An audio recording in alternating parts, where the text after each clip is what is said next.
네, 여러분 안녕하십니까. 김관수 TV 시사통통 여러분 곁을 찾아갑니다.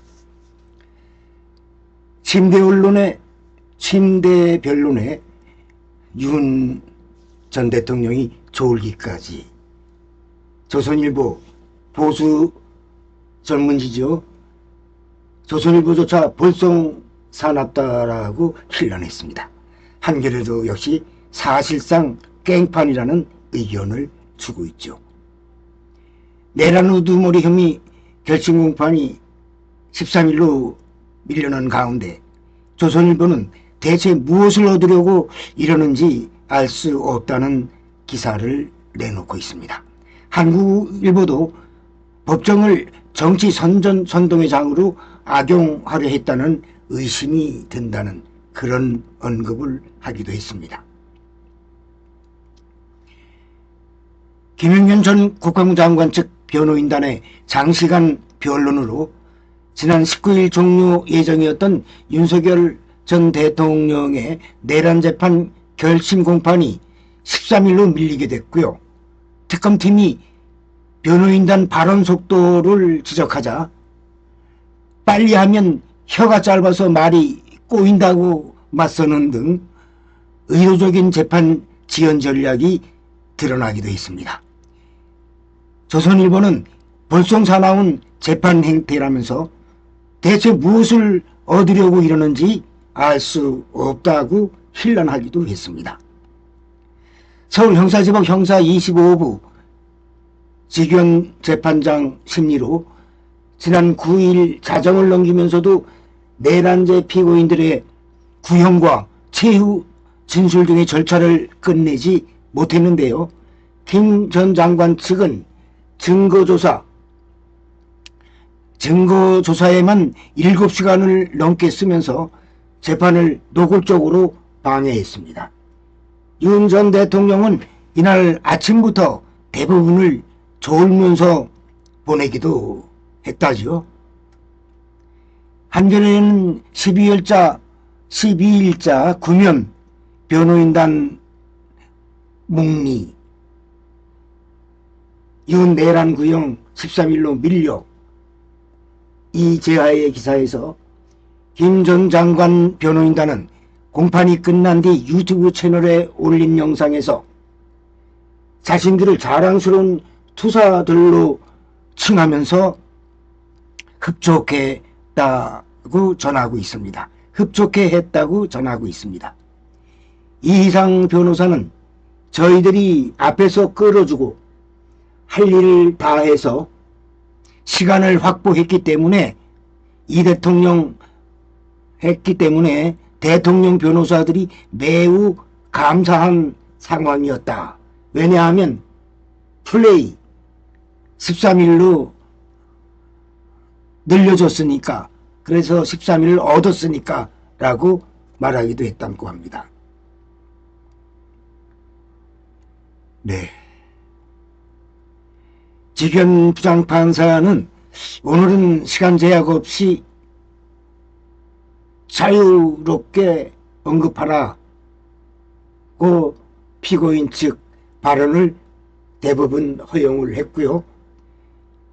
재판장 묵인날에 침대 변론이 가능했다는 비판입니다.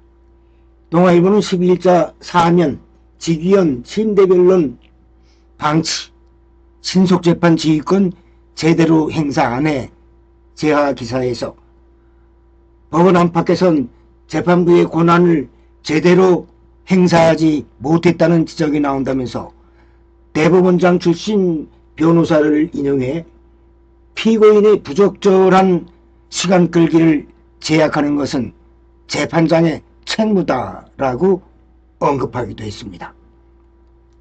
경향신문도 12일자 8면 속보이는 시간 끌기, 끌려간 재판부, 속 터지는 내란 재판 휘하의 기사에서 1년 가까이 이어진 재판에서 지규현 재판장은 최대한 양측 의견을 다 듣겠다며 재판에 거의 개입하지 않고 마지막까지도 오늘은 시간 제한을 두지 않겠다고 했다라고 언급했습니다. 이어서 13일 역시 9일과 마찬가지로 마라톤 재판이 될 가능성이 커 보이고 있습니다. 윤 전 대통령 측은 서중 조사에 최소 7에서 8시간을 쓰겠다고 예고해 놓은 상태이기도 합니다. 다음 뉴스입니다.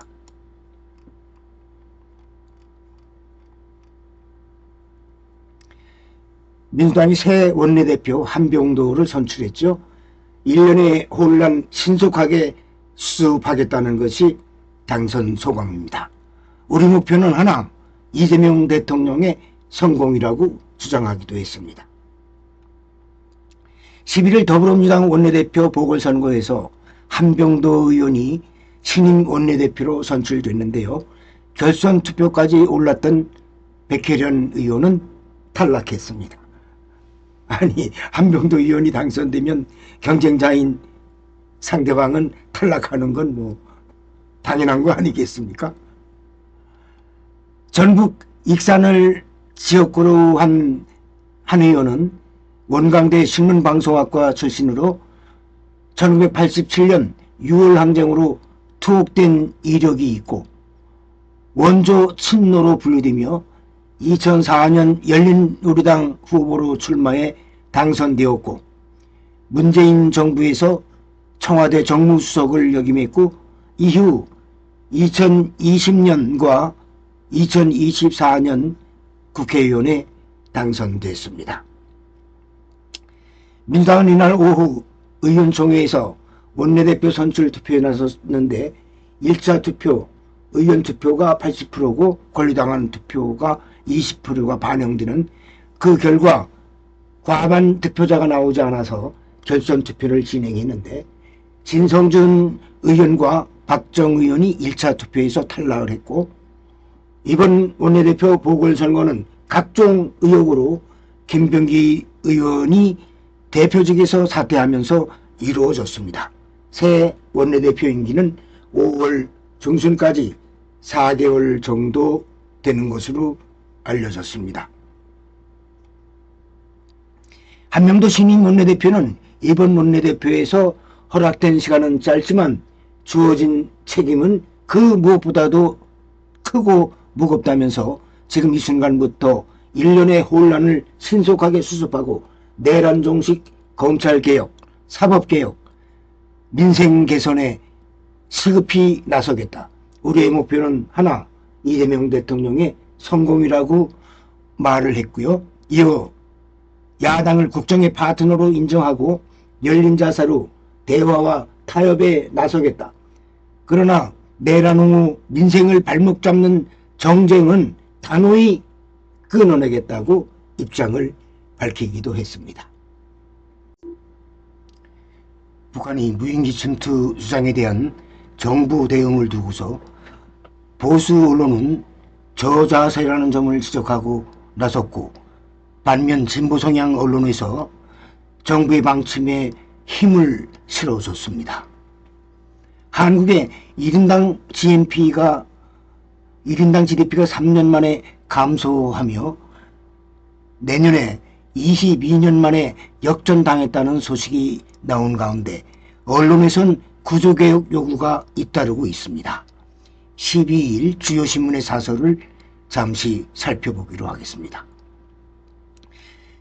북한이 지난해 9월과 이달 4일 한국 무인기가 북한 영공을 침범했다고 주장하며 추락 사진을 공개했는데 국방부는 해당 무인기를 보유 운용한 사실이 없다고 밝혔고 이재명 대통령은 군경 합동 수사를 지시했습니다.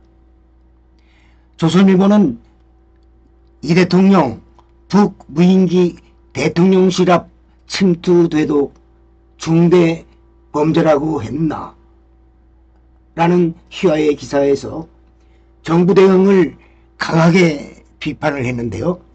청와대와 국방부는 무인기 출처 등에 대한 조사도 없이 우리가 보낸 적 없다고 밝히고 대통령은 민간 무인기 가능성을 중대 범죄라고 했다. 일방적 북한의 주장 때문에 갑자기 우리 국민들이 수사 대상이 됐다고 지적하기도 했습니다. 동아일보는 북으로 간 미확인 드론 재발 막대 북의도에 말리지 말아야의 기사에서 정부의 대응은 재작년 10월 북한이 한국 무인기의 평양상공 침범을 주장했을 때와는 180도로 달랐다며 그런 북한 주장에 화들짝 놀란 듯 민감하게 반응하는 정부의 모습을 당장 야당으로부터 북한의 자동 저자세냐는 비판을 샀다고 언급했습니다. 중앙일보는 또 대통령까지 나서서 평화와 국가 안보를 위협하는 중대 범죄로 규정하며 신속하고 엄정한 수사를 지시했다는 사실을 공개적으로 밝힌 건 성급한 측면이 있다. 북한이 민감하게 반응하고 나왔다고 해서 우리까지 똑같이 과도한 대응을 하면 안 된다며 김여정이 나서서 대통령까지 움직인다는 그런 식의 잘못된 메시지를 북한에게 주는 건 결코 특색이 아니다라고 언급했습니다. 국민일보도 무인기 파문 대응 대북 저자세로 비춰선 안 된다 해서 정부 대응은 북한의 일방적 주장을 사실처럼 키워준 꼴이 됐다고 비판하기도 했습니다.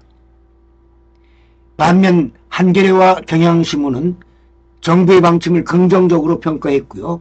한겨레는 김여정 조선노동당 부부장 역시 담화를 내어서 우리에게 도발하거나 자극할 의도가 없다는 공식 입장을 밝힌 데 유의한다면서 다소 누그러진 반응을 보이고 있고 남북을 잇는 한라인이 모두 끊긴 상황 속에서 긴장 완화로 가는 첫 간접 소통에 성공한 셈이다라고 평가하기도 했습니다. 한겨레는 진상규명이 제대로 이루어진다면 남북 긴장 완화와 신뢰 회복의 전기가 될 수 있다며 명확한 재발 방지책을 만든 뒤 북에도 동참을 요구해야 한다고 언급하기도 했습니다. 경향신문도 무인기 의혹 철저한 진상규명으로 신뢰 회복을 라는 기사에서 정부는 무인기 의혹을 한 점 남김없이 철저히 규명해야 한다며 진상규명이 제대로 이루어진다면 남북 긴장 완화와 신뢰 회복의 전기가 될 수 있다고 주장하기도 했습니다. 다음입니다. 네, 유시민 작가가 한 유튜브 매체에 나가서 김어준 공장장을 쉴드를 많이 친 것 같은데 잠깐 소개해 드리겠습니다. 언론, 김어준 신뢰하는 대중 완전히 무시. 도대체 이게 맞느냐 이런 얘기를 유시민 전 장관이 언급을 했는데요. 새롭게 떠오르는 미디어 권력에 대한 질투심, 분노 뭐 이런 걸로 응축이 됐다는 걸로 기성언론을 비판을 했고요.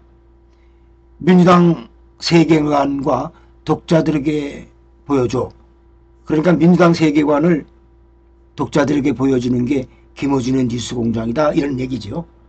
김어준 바라보는 언론계 관점은 복잡하다라고 소개를 했고요. 최승우 뉴스타파 PD는요. 영향력 큰 발언일수록 오류를 인정하고 성찰하는 자세가 더 중요하다고 말하자면 김어준 씨를 언급들을 했네요. 유시민 작가가 지난 6일 공개된 유튜브 채널 책깃 스튜디오에 출연해서 기성 언론인이 김어준 씨를 언론인으로 취급하지 않는다고 비판을 했어요. 유시민 작가는 라디오, 텔레비전과 신문의 시대에는 전파 송출 설비와 윤전기를 가지고 있는 그런 자들이 세상을 지배해 왔다. 유튜브가 나오면서 저널리즘 독점이 깨졌다. 그들을 통하지 않고도 뉴스를 결정할 수 있다며 지금 언론 기업은 일부 공영방송을 제외하곤 사회적 변화, 부적응에 시달리고 있다. 잃어버린 권력에 대한 향수, 새롭게 떠오르는 미디어 권력에 대한 질투심, 분노 이런 것들이 응축됐다고 주장을 했습니다. 유시민 작가는 그러면서 사람들은 누구의 말이 더 신뢰할 수 있느냐를 찾고 있다. 언론기관을 믿는 게 아니라 사람을 찾는다. 언론에 대한 경계가 허물어지고 있다면서 김어준은 미디어 사업가다. 새로운 유형의 미디어를 만들어낸 사업가다. 저널리스트이기도 하고, 근데 그 사람을 언론인으로 취급을 안 해준다. 국민들이 손석희 다음으로 뉴스를 결정하는 과정에서 신뢰하는 그런 사람인데 언론이 대중을 완전히 무시하고 있다고 주장하기도 했습니다. 그러나 김어준 씨에 대한 기성 언론의 반응은 완전 무시 혹은 질투심, 분노로 단순화하기엔 어려운 측면도 일면 있다는 분석도 있습니다. 지난해 10월 24일 전국언론노동조합 유튜브 채널 또라이브에 출연한 주간경향 공장장 가라사대 팬덤 권력 취재진은 김어준의 겸손은 힘들다 뉴스공장 청취자 21명을 인터뷰했는데 그 후기를 전하면서 청취자 지적 중 기성 언론에 대한 비평이 굉장히 정확한 지적이 있었다. 신문에 깊이가 없고 백화점식 나열만 하고 그러나 뉴스공장에선 내밀한 정보를 빠르게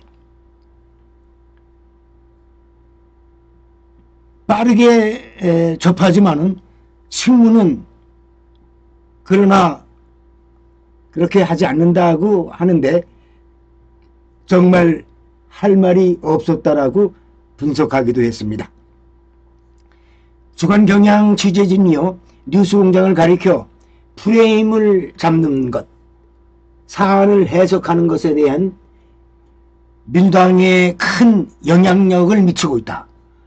민주당 결정의 논리적 근거를 만들어주고 그걸 민주당이 받아 쓴다. 민주당의 세계관을 독자들에게 보여준다고 했고요. 김어준의 거대한 영향력이 민주당이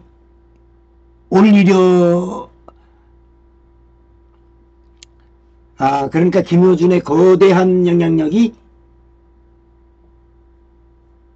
민주당이 올라타려는 것 같다고 분석을 했네요.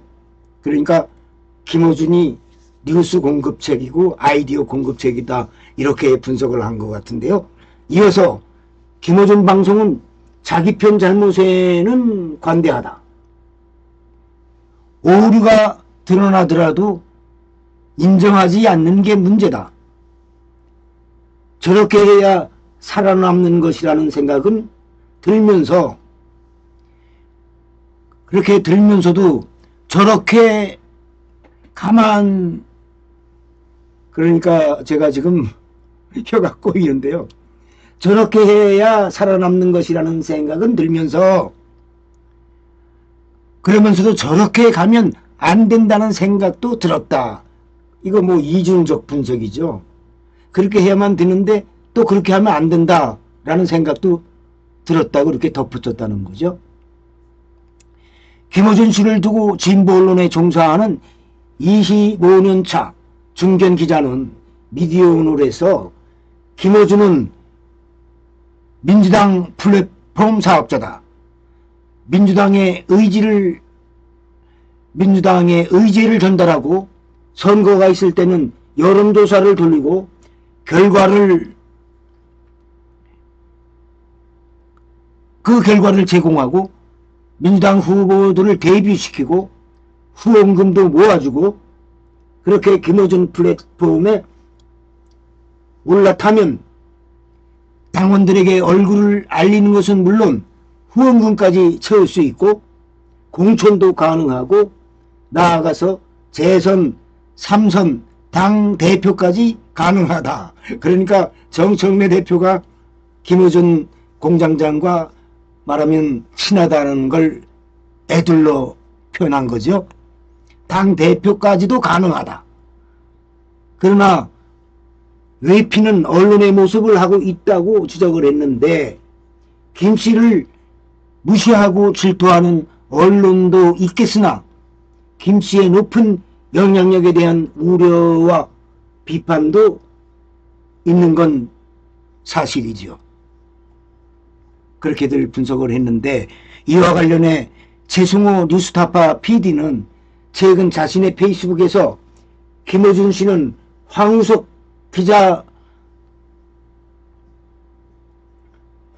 지지자들의 상처와 분노를 정교하게 포착해서 음모론을 구성했고 PD 수첩까지 음모의 일부로 의심했다.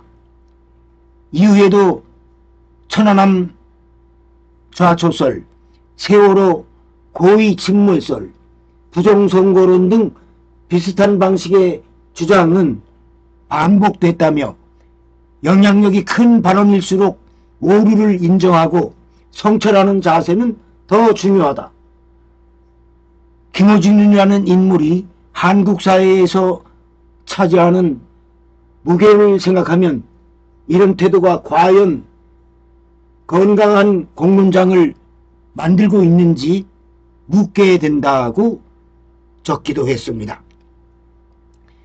김 씨를 통해 기성 언론의 성찰을 요구하는 장면도 있는데 최근 황우석 백서 연재로 주목받은 김희원 한국일보 뉴스스탠드 실장은 지난 6일 황우석 추락의 상처, 고통의 심리 파고든다. 그리고 김어준의 음모론 기사에서 대중을 파고들 줄 아는 통찰은 높이 살만하다. 그러나 이는 언제든 위험한 선동이 될 수 있다. 많은 이들이 그를 언론으로 보지만 입장부터 정해놓고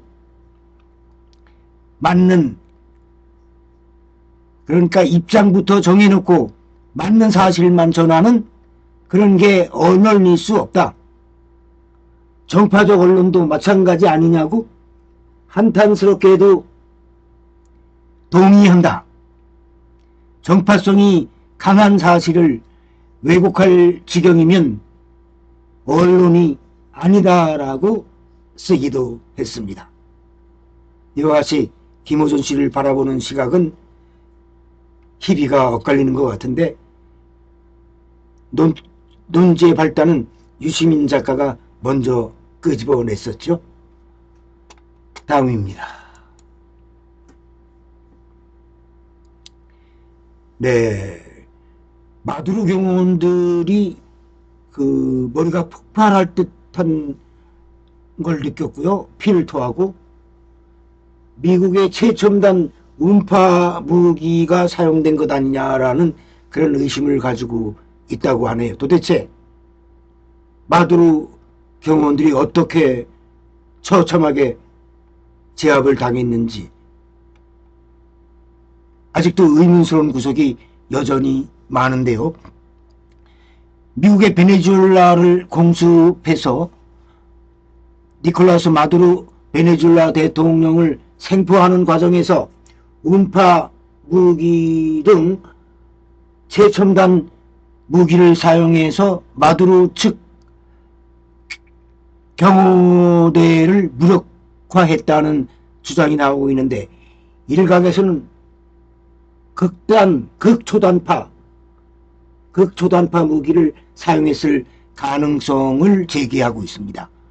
이에 대해서 백악관은 긍정도 부인도 하지 않고 있습니다.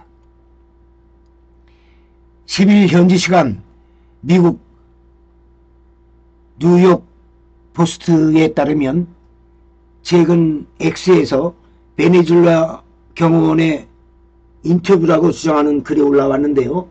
이 게시물에 주목받게 된 것은, 이 게시물이 주목받게 된 것은 백악관 캐롤라인 대변인이 공유를 하면서였는데, 그는 하던 일을 멈추고 읽어보라며 글을 공유했는데, 친위 진위 여부에 대해선 답변하지 않았다고 합니다. 그러니까 진짜인지 가짜인지 여부에 대해서는 답변하지 않고요.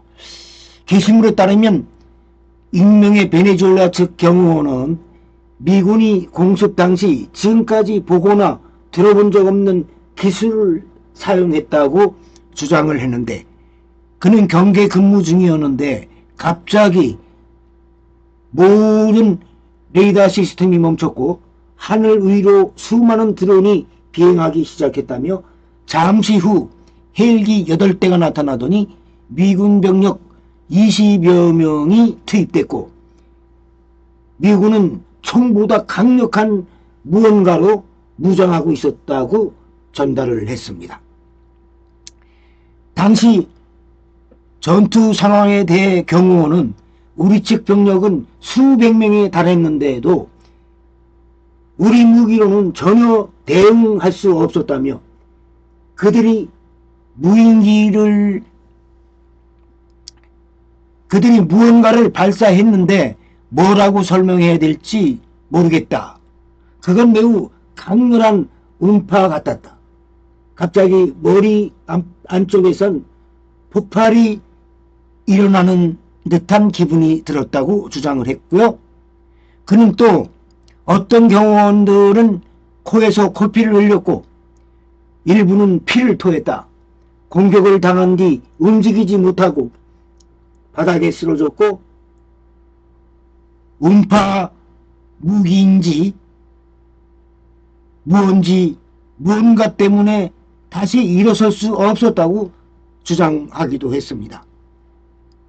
이와 관련해 뉴욕 포스트 지인은 전직 미국 정보국 소식통을 인용해서 미국이 극초단파 등 고출력 에너지로 목표물을 타격하는 지향성 에너지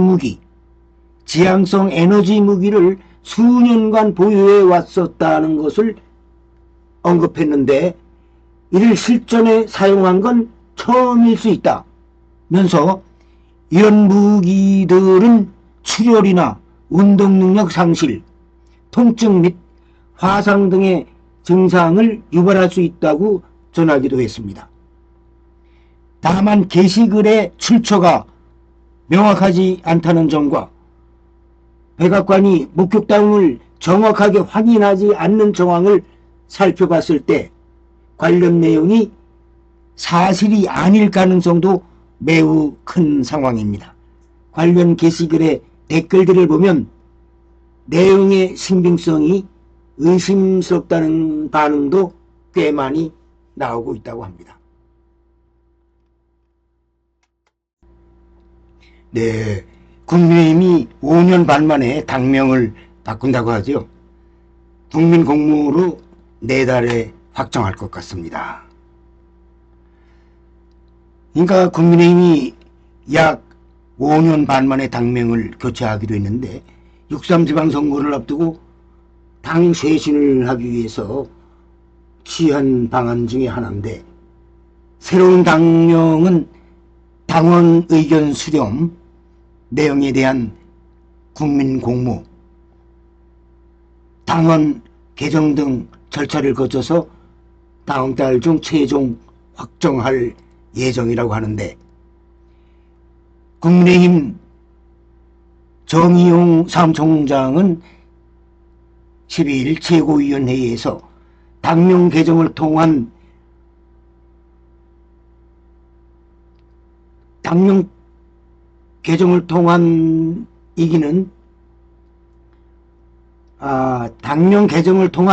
이기는 변화에 대한 당원들의 열망을 분명히 확인했다면서 이같이 밝혔다고 합니다. 그는 새 당명 공모를 실시할 예정이라면서 전문가 검토를 거쳐서 2월 중 당명 개정 절차를 마무리할 것이라고 했는데, 앞서 국민의힘은 9일에서 11일 당비를 납부하는 책임 당원들을 대상으로 당명 개정 여부를 묻는 자동 응답 전화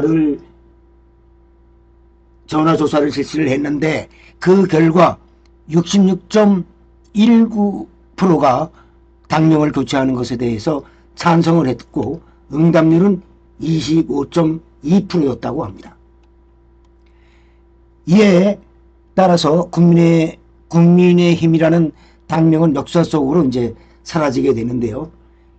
2020년 9월 미래통합당에서 국민의힘으로 간판을 바꾼 지 5년 5개월 만이라고 하는데, 이전까지 보수정당은 민주정의당, 민주자유당, 신한국당, 한나라당, 새누리당, 자유한국당으로 당명을 계속 바꿔왔었죠. 당명 개정 절차 관련해서 국민의힘 박정원 수석 대변인은 최고위원회 직후 기자들과 만나서 설 전까지 당명 개정을 마무리한다는 것을 원칙으로 최대한 신속하게 진행하겠다고 강조를 했는데, 그는 단순한 당 이름을 바꾸는 차원을 떠나서 당의 새로운 미래에 이제 말하자면 대처하겠다 이거죠. 이번 지방선거에서 승리할 수 있는 변화의 시작으로 보면 좋겠다라고 밝히기도 했습니다.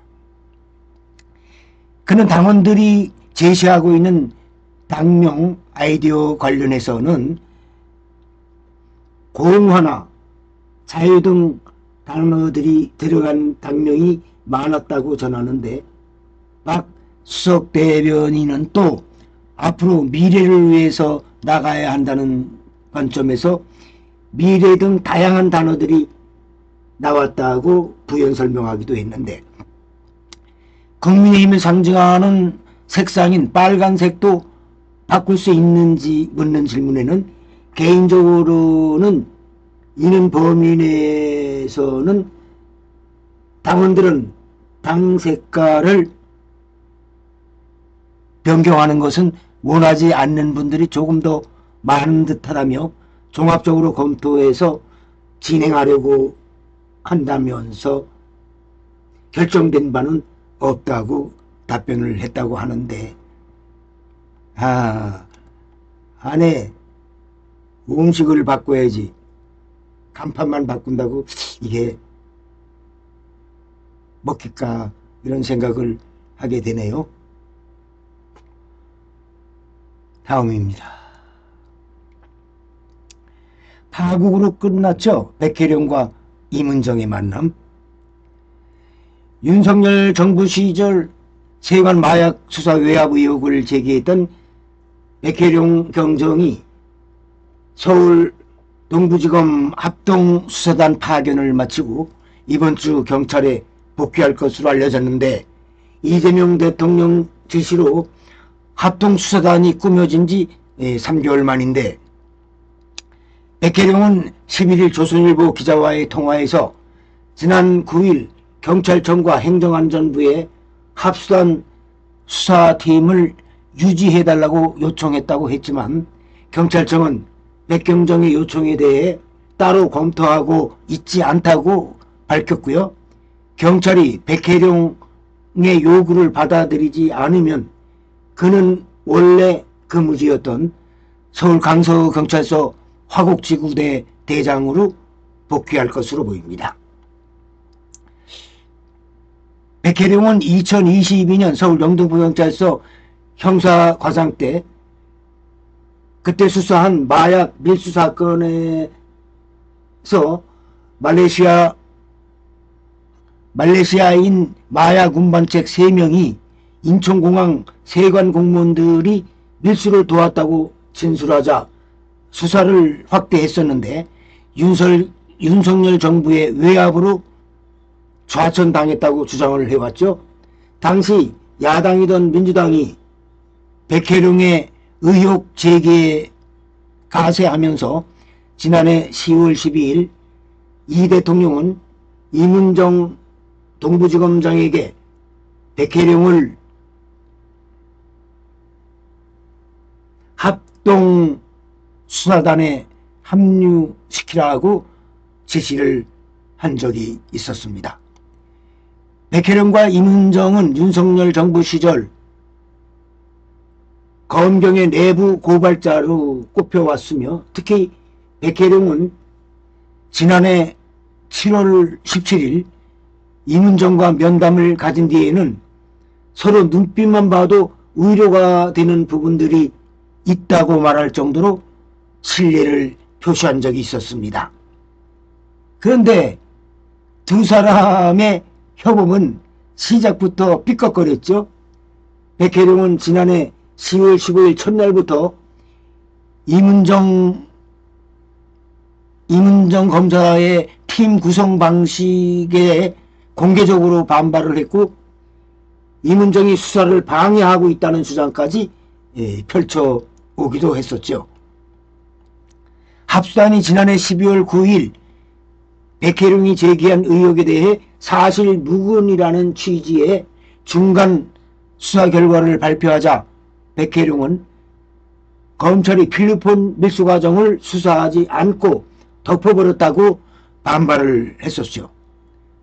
그러자 이문정은 수사 발표 당일 페이스북에 경찰이 마약 밀수범들의 거짓말에 속아서 경찰 수사 타깃이 사실상 마약 밀수 조직에서 세관 직원들로 전환됐다. 세관 직원 개개인은 물론 국가적 차원에서 여러모로 피해가 큰 사건이라고 규정을 하고 말았습니다. 익명의 검찰 관계자는 지난 3개월간 백혜룡은 수사 실무보다 언론 플레이에 더 치중한 것 같다고 그런 인상을 받았다면서 수사에 진전이 없어 내부에서는 조속한 복귀가 낫다는 의견이 적지 않았다고 언급을 했어요. 그런데 여기 백혜룡 경정에 대한 그 처신에 대해서 몇 사람들이 분석을 내놨는데 말하자면은 자동차를 운전하라고 해놓고 키는 지들이 갖고 있었다.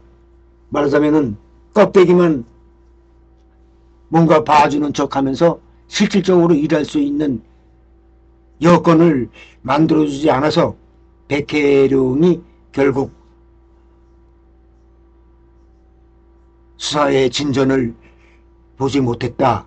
이런 분석을 내놓는 사람들도 있었는데 또한 그래서 이문정 검사를 검사는 검사다 라고 하는 그런 평가를 내리기도 했는데 앞으로 추이가 더 주목되기도 합니다.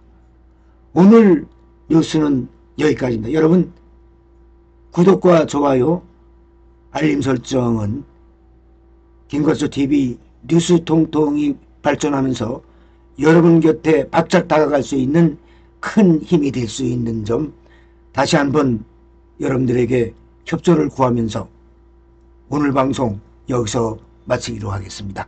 여러분 안녕히 계십시오.